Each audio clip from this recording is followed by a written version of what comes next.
ఆహారం సరిగ్గా జీర్ణం కాకపోవటం వల్ల కడుపుబ్బరం, గ్యాస్ట్రిక్ సమస్యలు, మలబద్ధకం వంటివి రావడం సర్వసాధారణం. అయితే వీటికి చెక్ పెట్టి జీర్ణశక్తిని పెంచడంలో మధ్యాహ్నం నిద్ర కీలక పాత్ర పోషిస్తుందని నిపుణులు పేర్కొన్నారు.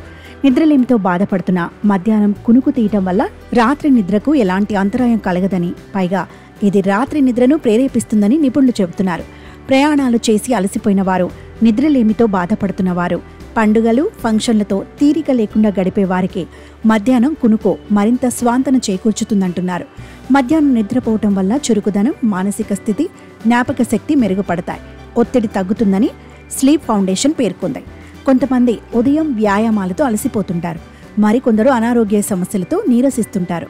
ఇలాంటి వారు మధ్యాహ్నం కొద్దిసేపు కునుకు తీయటం వల్ల శరీరం పునరుత్తేజితమవుతుందని నిపుణులు పేర్కొన్నారు. అలాగే ఆరోగ్య సమస్యల నుంచి త్వరగా బయటపడగలుగుతారని తెలిపారు. మధ్యాహ్నం భోజనం తర్వాత కాసేపు కునుకు తీయడం వల్ల పనిలో ఉత్పాదకత పెరుగుతుందని పలు అధ్యయనాల్లోనూ వెల్లడైంది.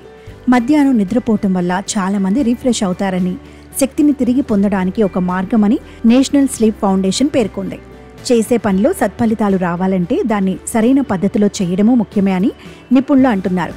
ఇదే రూల్ మధ్యాహ్న నిద్రకు కూడా వర్తిస్తుందని చెబుతున్నారు. ఈ క్రమంలో ఏ టైంలో ఎంతసేపు ఏ పొజిషన్లో నిద్రపోవడం ముఖ్యమని తెలిపారు.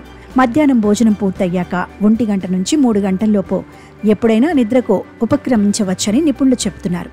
ఇందులో భాగంగా మధ్యాహ్నం 3 గంటల తర్వాత నిద్రపోవడం వల్ల రాత్రి బాగా నిద్రపోవడం కష్టమవుతుందని పేర్కొంది.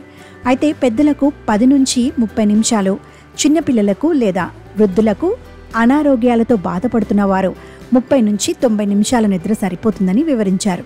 రోజంతా తీరిక లేకుండా గడిపి కొంతమంది సాయంత్రం పూట నిద్రపోతుంటారు. ఇలా చేయడం ఆరోగ్యానికి మంచిది కాదని నిపుణులు హెచ్చరిస్తున్నారు. ముఖ్యంగా సాయంత్రం 4 గంటల నుంచి 7 గంటల మధ్యలో అస్సలు నిద్రపోవద్దని సూచిస్తున్నారు.